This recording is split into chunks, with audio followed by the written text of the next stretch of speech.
Canal 9 Bio Bio Televisión presenta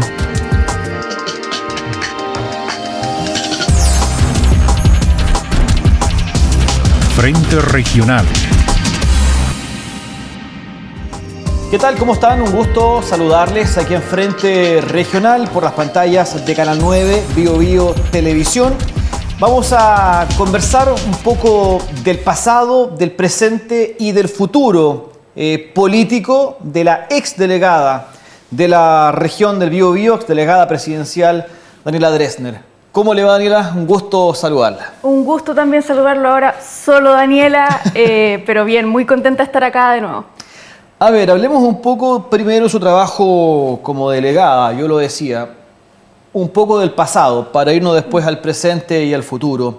Trabajo complejo, muy pero muy duro, especialmente en materia de seguridad. La violencia en la provincia de Arauco fue lo más complejo de su trabajo en la delegación presidencial del Biobío. Y además, también sumarle algo, es como si le pusiéramos nota de 1 a 10, es la que a lo mejor tendría mejor nota por cómo se trabajó y cómo está actualmente la provincia de Arauco, ¿no? O sea, yo creo que fue el problema más urgente con el que nos encontramos sin duda cuando llegamos al gobierno. La situación de la violencia rural se había absolutamente desbandado. En el año 2021 fue el año donde hubieron más incidentes. Cuando nosotros llegamos a principios del 2022 teníamos un incidente cada semana y algunos de extremada gravedad. Entonces la violencia era mucho y efectivamente lo primero que tuvimos que hacernos cargo fue justamente de eso. Y sin duda que requirió mucho trabajo, requirió ponerle mucha cabeza, requirió hacer muchos diagnósticos y requirió sobre todo ponerle fuerza, pero fuerza coordinada de todas las instituciones del Estado. Al principio teníamos discusiones respecto de cuál era el rol de cada una de las instituciones y qué es lo que tenían que hacer, y por lo tanto lo que nosotros decidimos hacer como gobierno fue empujar a que todas las instituciones se involucraran en su máximo de capacidades y creo que esa es la razón por la que logramos ver los resultados que son los resultados que vemos ahora. Hay un diagnóstico que es un diagnóstico respecto de que ese problema no estaba asociado a los pueblos originarios, a las demandas de los pueblos originarios, sino que estaba asociado directamente al crimen organizado y al robo de madera, y entonces poder enfocarlo de esa manera, perseguir directamente al robo de madera, sacar esas bandas que habían de ahí y separarlo de las demandas de los pueblos originarios fue una de las cosas que yo creo que está en la base del éxito, porque efectivamente ahí lo que logramos fue, respecto a los pueblos originarios, invertir gran cantidad de dinero para avanzar en las necesidades, en el retroceso que existía ahí de la presencia del Estado y sacar estas bandas para disminuir la violencia. Y eso fue muy eficiente en los resultados y es lo que vemos hoy día. Hay un descenso de un 73% de la violencia respecto de lo que había en el 2021. ¿Cómo se trabajó? Usted ya algo mencionaba, ¿cómo se coordinó también el trabajo, por ejemplo, con las Fuerzas Armadas, con Carabineros? El actual gobierno fue muy crítico en la campaña con Carabineros, bueno, por su actuar especialmente en temas de derechos humanos en el estallido social. Pero claro, otra cosa es después asumir el gobierno y tener que trabajar con esta institución que había sido criticada también por ustedes. ¿Cómo se pudo trabajar? ¿A qué convencimiento se pudo llegar para poder avanzar justamente en esta materia y ahí en la provincia de Arauco? Bueno, hay varias cosas que yo creo que influyen ahí. O sea, para empezar, el gobierno del expresidente Piñera, cuando nosotros llegamos, tenía un estado de excepción instaurado en la zona. Pero ese estado de excepción no había producido ningún descenso de los números de violencia, sino que más bien esos números se mantenían o aumentaron. Por lo tanto, nosotros veníamos con el convencimiento de que el estado de excepción en sí mismo no era la solución al problema. Y eso no quiere decir que no se pudiera usar la herramienta del estado de excepción como una de las patas de la solución al problema, que creo que fue lo que logramos hacer. Y en ese sentido, el poder coordinar, pero coordinar profundamente con Carabineros, con la Policía de Investigación y con las Fuerzas Armadas respecto de esta estrategia, yo creo que fue esencial.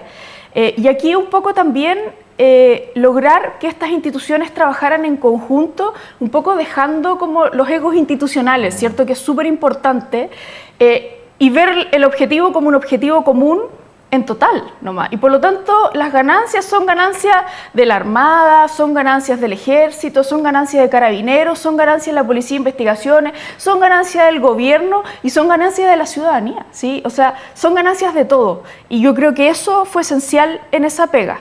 Y creo que también poder demostrar que al final lo que queríamos, el objetivo final que queríamos era el mismo de todas las instituciones, ¿sí? Y que no teníamos tantas diferencias respecto a eso. Quizás de otras cosas sí teníamos muchas diferencias, pero de eso todos queríamos lo mismo, queríamos tranquilidad y paz para la ciudadanía del Cono Sur. Y enfocándose en eso logramos trabajar y logramos trabajar muy bien.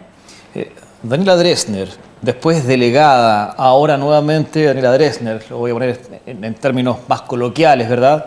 Tiene una opinión diferente en eso, en estas tres partes de su vida. Por ejemplo, de las Fuerzas Armadas y también de Carabineros. Sin duda, pero una opinión que es una opinión más informada, ¿sí? O sea, del conocimiento interno del funcionamiento de estas instituciones. Eso no quiere decir que crea que son todas instituciones perfectas. Yo no creo que el Estado sea una institución perfecta. Sí, creo que hay muchas cosas que hay que seguir mejorando y seguir cambiando, también al interior de las instituciones. Y además esa es una opinión que es una opinión compartida por las personas que trabajan en las mismas instituciones. ¿Sí? O sea, por ejemplo, Carabineros de Chile, por poner el caso más emblemático, luego del estallido social, Carabineros de Chile como institución quedó bastante destruida. Cuando nosotros llegamos era una institución bastante destruida, bastante disminuida, con gente que tenía muchas licencias médicas, sin herramientas para trabajar, con gente que no quería salir a la calle, etcétera, etcétera. Entonces, una institución bastante destruida. Y nosotros hemos apoyado en reconstruirla, pero reconstruirla con visión de derechos humanos, con mucha capacitación respecto de género, por ejemplo, y con muchas otras cosas que también le hemos puesto. Entonces, insisto en esto, y eso también era algo que era compartido por la misma institución. O sea, General de Carabineros también tenían esa visión respecto de las cosas que había que mejorar de la institución. Entonces creo que ha sido un avance bien conjunto respecto de eso. Entonces, si usted me pregunta, ¿es mi opinión distinta? Sin duda, porque tengo más información de la que tenía. Pero también creo que tengo una visión más clara de qué es lo que hay que mejorar también. Otro tema también muy complejo, y aquí me remonto al año 2023, incendios forestales. Terrible situación en Santa Juana, en Nacimiento, en Tomé, en Penco, en diferentes comunas de la región del Biobío, con imágenes dantescas. Me tocó recorrer vía aérea la región una noche. Eran imágenes de verdad dignas de una película de terror, incluso podríamos decir. La alcaldesa de Santa Juana destrozada en algún momento. También es un momento muy complicado en su trabajo en la delegación, ¿no? Me imagino que sí. Bueno, fue sin duda una de las experiencias más terribles que vivimos en este periodo de la delegación. Por todo lo que significaba, pero también como por ver con qué potencia el fuego seguía avanzando y no podíamos hacer nada para detenerlo. Con qué potencia seguía consumiendo formas de vida, seguía construyendo incluso vidas humanas. Entonces, la verdad es que fue muy duro, fue casi un mes que estuvimos en modo incendio, con un trabajo muy arduo, de nuevo, de lograr coordinar todas las instituciones. Cada institución tenía algo que hacer ahí, y por lo tanto la única manera que lográbamos avanzar mejor era si coordinábamos estas instituciones para que fueran en el mismo camino y bajo el mismo objetivo. Y yo creo que eso se logró después de bastante esfuerzo y bastante trabajo, pero también se logró algo que es bastante interesante y que ha perdurado en el tiempo a propósito de los incendios, que es la participación de todas las instancias. O sea, durante los incendios estábamos en la misma mesa todos los días con el gobierno regional, con las alcaldías, con las empresas privadas, con todos, y por supuesto con el gobierno, con todos los que podían de alguna forma apoyar. Y eso lo logramos reproducir al futuro, y eso también da cuenta de los resultados de la última temporada, que son resultados muy positivos para la región del Biobío, porque las instituciones siguieron trabajando en conjunto. Entonces yo creo que ahí hay un aprendizaje que es un aprendizaje gigantesco, y el otro aprendizaje muy grande tiene que ver con respecto a la ruralidad, porque una de las dificultades que tuvo nuestros incendios es que fueron incendios rurales, y no teníamos nada respecto a los incendios rurales previamente, no se había trabajado respecto a los incendios rurales, no habían protocolos para los incendios rurales, ni siquiera las casas que se instalaban tenían fosas. O sea, tuvimos que nosotros hacer todo para que esas casas tuvieran fosas, que era algo evidente, pero como los incendios no habían sido rurales previamente o no en gran magnitud, eso no se había pensado. Entonces también tuvimos que como que crear la política a propósito de los incendios en la ruralidad. Y eso también es un gran aprendizaje. Hasta que se fue, ¿cuántas viviendas se habían entregado de las definitivas? Ay, no me acuerdo exactamente el número, así que voy a inventar, pero eran alrededor de entre 300 y 400 las que estaban entregadas definitivamente. Eso es un porcentaje aproximado de 0 a 100, ¿cuánto sería? Yo creo que alrededor del 45 debe ser por ahí. Okay. O sea, falta todavía bastante Falta trabajo. Todavía, pero el resto está bastante avanzado también, o sea, también próximo a la entrega. Y definitivamente ahí hay otro aprendizaje para la construcción de vivienda, porque la ruralidad es mucho más difícil que construir un montón de casas juntas en la urbanidad. Claro. Ir construyendo una arriba de un cerro y la otra muy lejos de esa ha sido bastante más lento. Yo sé que los organismos del Estado no son solamente de una persona, pero ¿cuánto podría afectar, por ejemplo, la salida de un director? Ahora, por ejemplo, el de CONAF, acá en la región del Biobío, Rodrigo Jara, quien renunció hace pocos días a su cargo. ¿Cuánto podría afectar la salida del ahora exdirector de CONAF aquí en el Biobío? Y lo digo porque había hecho un trabajo bastante presente, de mucha coordinación, siempre en terreno, y ahora, claro, hay una subrogancia, pero hay un trabajo ahí de coordinación que él manejaba bastante bien. Insisto, no es que sea de una persona el trabajo, hay un equipo, hay equipos, pero ¿cuánto podría afectar especialmente en esta época del año? Bueno, yo la verdad que tengo solo alabanzas que decir respecto del director de CONAF, Rodrigo Jara. Creo que hizo un trabajo que fue un trabajo realmente increíble y todos los que estuvimos durante los incendios podemos decir lo mismo. Empresas privadas, a quien le pregunte va a decir lo mismo respecto al trabajo de Rodrigo Jara. Pero ese trabajo tan intenso también tiene consecuencias bastante profundas, personales para las personas. Entonces, yo entiendo la razón de su salida también, porque entiendo que hay que a veces priorizar otras cosas respecto al trabajo. Y además, quiero decir que en CONAF, al menos, y esto que fue lo que yo fui conociendo durante todo este tiempo, existe mucha gente muy capaz al interior de los equipos de CONAF. Existe gente que es experta en incendios a niveles realmente profundos. A mí, yo no tengo preocupaciones respecto de eso. Yo creo que el equipo de CONAF completo se comparte el conocimiento de manera bastante transversal y sin duda va a poder salir adelante en esta temporada respecto a eso, porque tienen un conocimiento muy profundo y muy acabado de lo que hay que hacer. Y desde luego creo que lo que corresponde es tener rápidamente una persona que pueda ser no solo la subrogancia, sino que el oficial, para que pueda seguir trabajando en la línea que es la línea que se ha trabajado. Pero la verdad es que todas las instituciones están bastante encaminadas en este momento. O sea, la mayoría de la pega para esta temporada de incendio se realiza antes. Sí, durante el año. Durante el año. Entonces, en general, lo que queda ahora son cosas particulares de apretar el botón rojo, ¿cierto? Y hacer los patrullajes y asegurarse que todo el mundo esté haciendo los patrullajes. Pero la coordinación máxima ya se hizo. Perfecto. ¿Por qué costaba tanto nombrar en algunas ocasiones seremis o directores de servicio? ¿Qué pasaba? Sí. ¿No había gente en los partidos del oficialismo? ¿O había gente pero no era la capacitada para el cargo? ¿Qué pasaba? Porque de repente habían seremías en que pasaban 1, 2, 3 meses incluso, donde no se podía nombrar a alguien. O alguien era nombrado y salía en los pocos días. Uno duró, me acuerdo, 24 horas, menos de un día incluso, creo que 8 horas.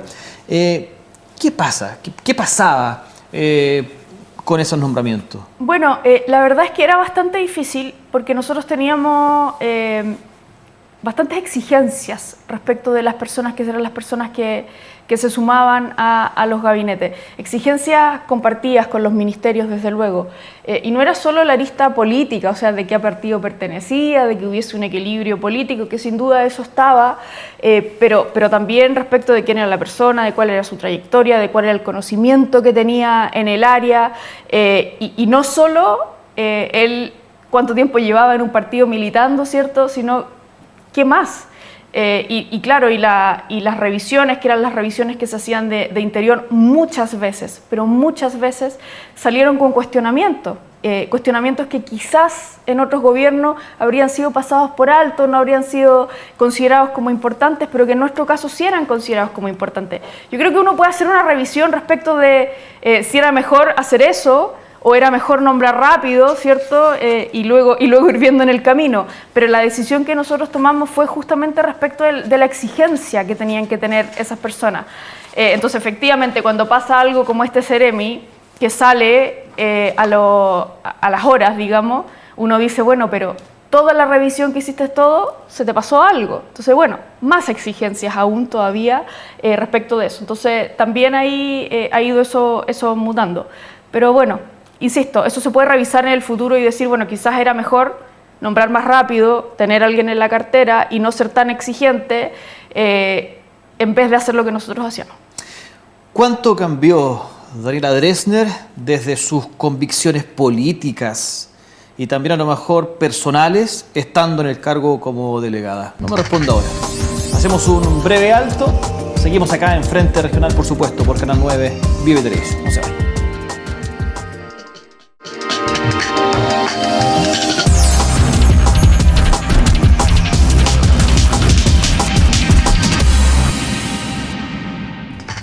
Bien, estamos de regreso aquí en Frente Regional por Canal 9 Biobío Televisión, conversando con la exdelegada presidencial de la región del Biobío, Daniela Dressner. Yo dejé una pregunta planteada. ¿Cuánto cambió Daniela Dressner estando en el cargo? En sus convicciones políticas, en sus convicciones también personales. Ya algo hablamos, de hecho, en el primer bloque de aquello. Porque otra cosa, claro, es ser oposición, que siempre es más fácil, ¿eh? Criticar es más fácil. Pero cuando uno está ahí en el cargo, uno siempre dice, otra cosa es con guitarra. ¿Cuánto cambió? Bueno, efectivamente. Si es que cambió, a lo mejor nada. Efectivamente, criticar es más fácil que construir. Y eso en todos los lugares, pero definitivamente uno puede construir también de la oposición, y yo creo que es súper importante como poder decir eso. Ahora, respecto de mis convicciones, yo creo que me deshice de algunos prejuicios. ¿Cómo cuáles, por ejemplo? Prejuicios de funcionamiento del Estado, prejuicios respecto de la velocidad con la que se pueden hacer los cambios y las cosas que no se pueden hacer a la velocidad que a uno le gustaría, prejuicios también respecto de, por ejemplo, el empresariado que tenemos en la región del Biobío, prejuicios respecto de también el funcionamiento interno de las policías, el funcionamiento interno de las Fuerzas Armadas. Creo que hay hartos prejuicios de los que me deshice. Ahora, si me preguntas de mis convicciones más íntimas, yo creo que solo se fortalecieron. ¿Sí? O sea, solo fui capaz de darme cuenta cuál es la profundidad de las necesidades y cuál es la profundidad de la urgencia que tenemos en mejorar en las líneas que son parte de mis profundidades ideológicas con las que venía y con las que me voy mucho más convencida. Mirando hacia atrás, en estos 2 años que estuve en el cargo, un poco más de 2 años, ¿qué hubiese hecho diferente? ¿Qué cosas? ¿En qué cosas hubiese hecho algo diferente?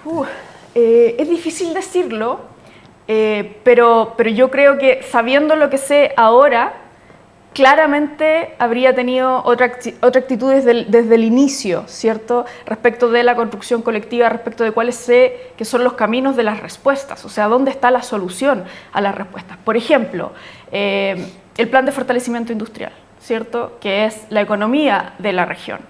La solución nuevamente, y perdón que sea repetitiva, pero nuevamente en ese caso la solución fue coordinarse. Fue ponerse de acuerdo. Todos sabíamos que la región del Biobío tiene una economía que es una economía que venía a la baja desde hace varias décadas y nadie había hecho nada al respecto. Y nosotros nos dimos cuenta que en la coordinación efectivamente podíamos hacer algo y algo muy concreto. Y la coordinación que se dio en los trabajadores y las trabajadoras, la coordinación que se dio con el empresariado, la generación de confianzas con el empresariado para poder llegar a esa coordinación, todo eso son cosas que podríamos haber hecho antes si es que hubiésemos sabido cuál era el futuro. Entonces creo que ahí hay aprendizajes que son súper importantes y que independientemente de cuál sea el gobierno que sigue después, debería mantenerla. O sea, esta intensidad, esta intención de coordinar con todos los sectores hace el éxito de los proyectos. El plan de fortalecimiento industrial, el plan más movilidad, la violencia en la macrozona sur, el tema de los incendios, la vivienda también, la emergencia habitacional, el poder construir la cantidad de viviendas que hemos construido acá en la región, también tiene que ver con eso. Tiene que ver con coordinación, con poder llegar rápidamente a las metas porque te lograste coordinar. Entonces creo que ahí está la clave de todo y ojalá lo hubiese sabido al inicio porque habríamos perdido menos tiempo en avanzar. Vamos un poco al presente. ¿Cuánto a usted la golpeó, le llegó la situación de Manuel Monsalve? Y lo digo porque a usted le tocó trabajar muy de cerca con él, tener muchas reuniones en la delegación, viajes a la provincia de Arauco por las inundaciones durante este año 2024 incluso. ¿Cuánto le llegó, cuánto la golpeó esta situación? Bueno, el ex subsecretario tenía una relación muy cercana con todos los delegados y delegadas. Claro. Sí, con todos los delegados y delegadas, efectivamente, por la pega. Yo creo que fue un golpe y un shock para todas y todos los que estábamos en esta posición, bueno, para todo el gobierno, pero para nosotros por el trabajo que llevamos muy conjunto. Entonces, efectivamente, yo creo que fue una sorpresa, algo bastante que no nos podíamos esperar, no estaba dentro del rango de lo que alguien se pudiera imaginar.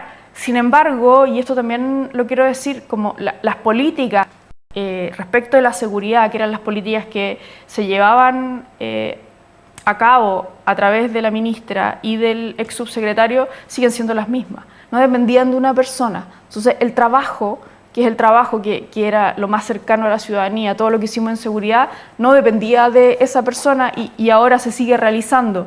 Entonces no es que haya habido una afectación respecto al trabajo que se hacía, es más bien el shock de conocer una persona y de que pase esta situación concreta, que es algo que uno no se podía imaginar.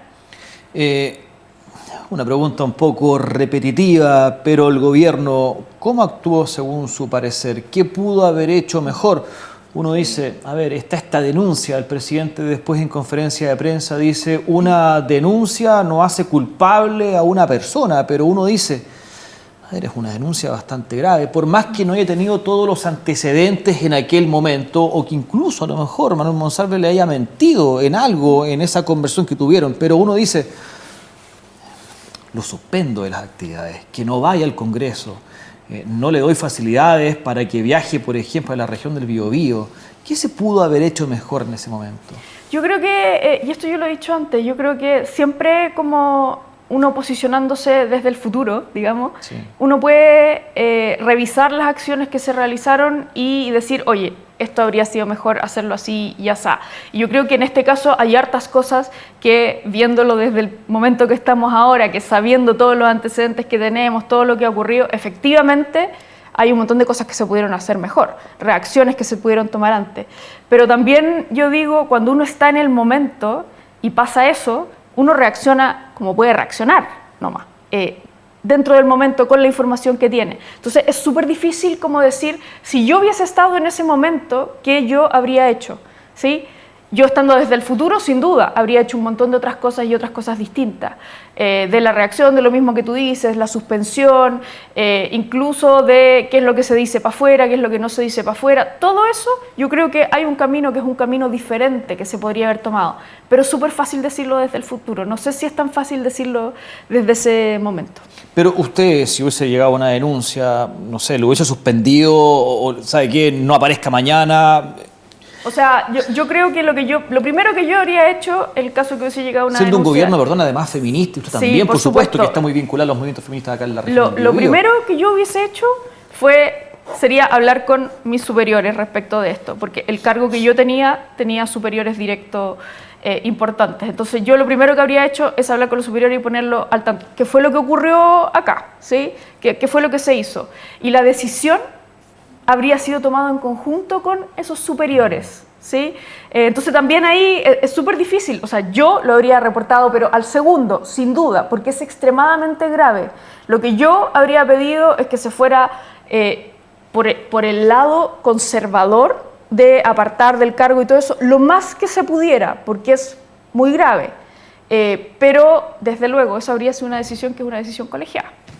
¿Y qué pasa con los movimientos feministas? Uno hubiese esperado que de repente hubiesen andado en las calles, manifestándose, reclamando por todo lo que pasó. ¿Por qué no se ven en las calles ahora? Bueno, estuvimos en las calles hace un par de días. Un par de días. Y usted también estuvo ahí. Sí. De hecho, la entrevistamos también. Así es. O sea, yo creo que este tipo de cosas que pasen en el seno, que es el seno de un gobierno que es feminista, efectivamente es algo que genera ¿Pero es rabia. feminista en serio o hasta por ahí nomás? ¿El gobierno? Sí. Yo creo que el gobierno es bien feminista, pero, insisto, eso no quiere decir que todas las personas que compongan el gobierno, esos cientos de personas que compongan el gobierno, sean feministas.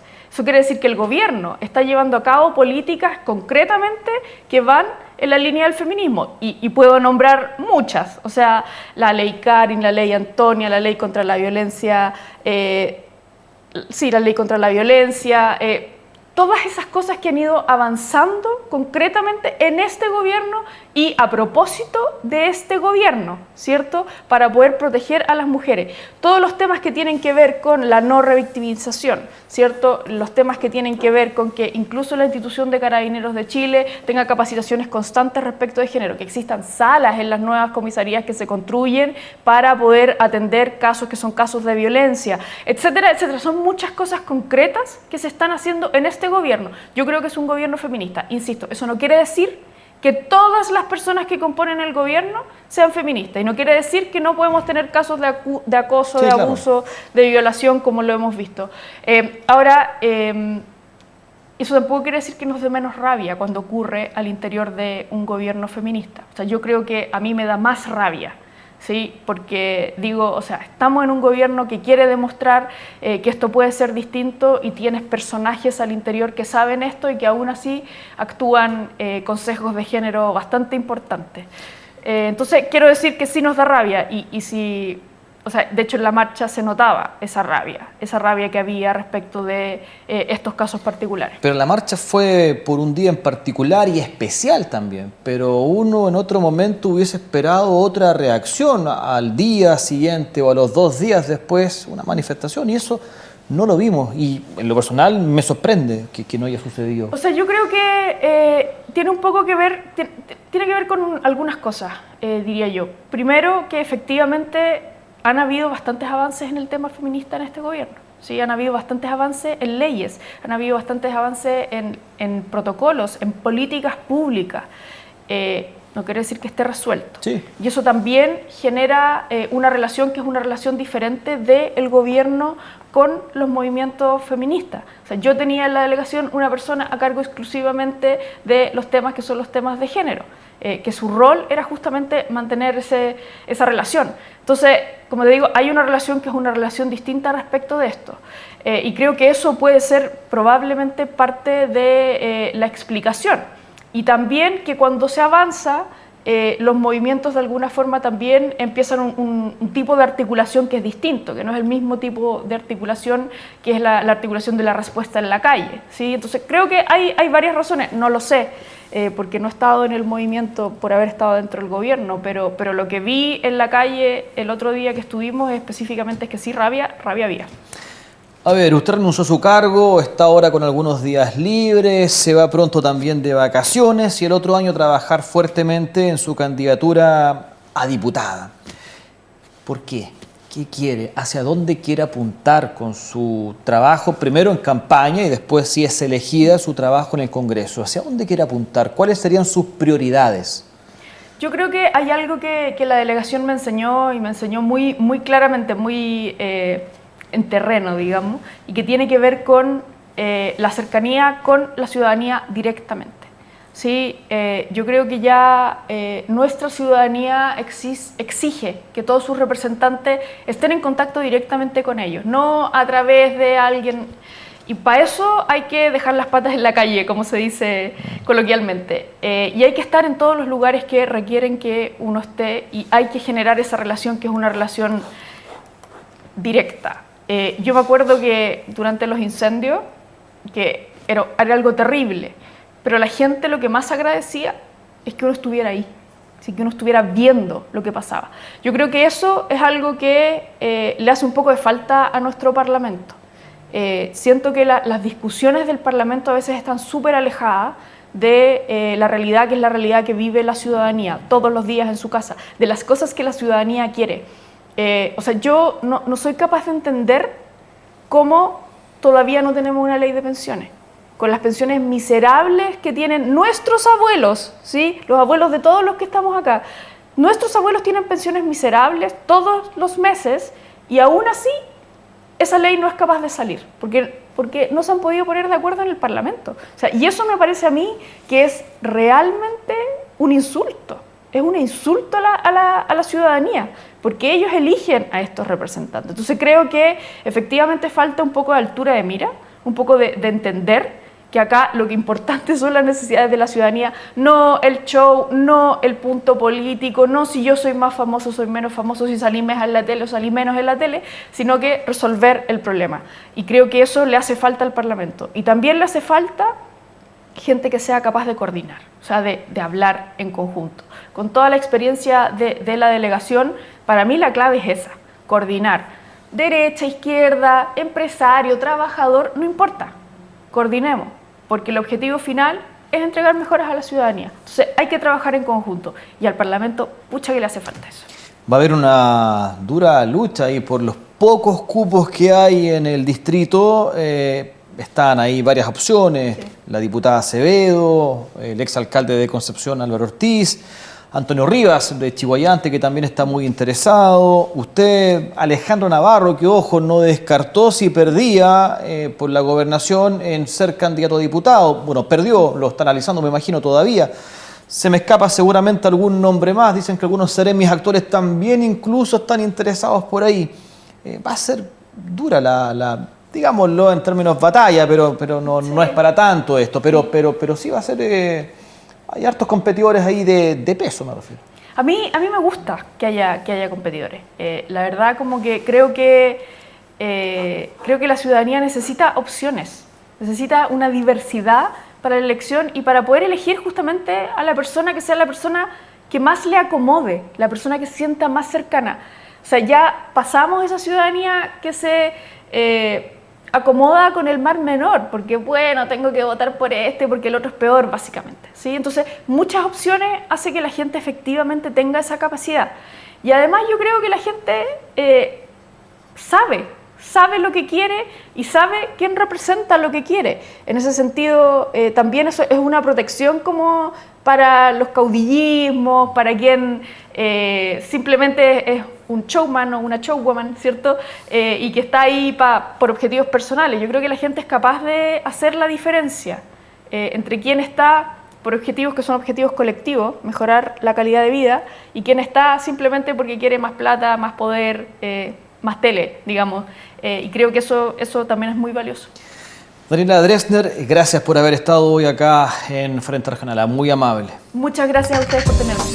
Que esté muy bien y ustedes también, por supuesto. Muchas gracias por estar en nuestra sintonía y será hasta la próxima. Que estén bien. Chao, chao.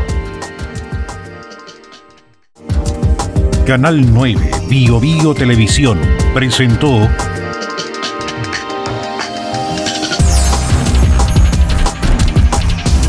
Frente Regional.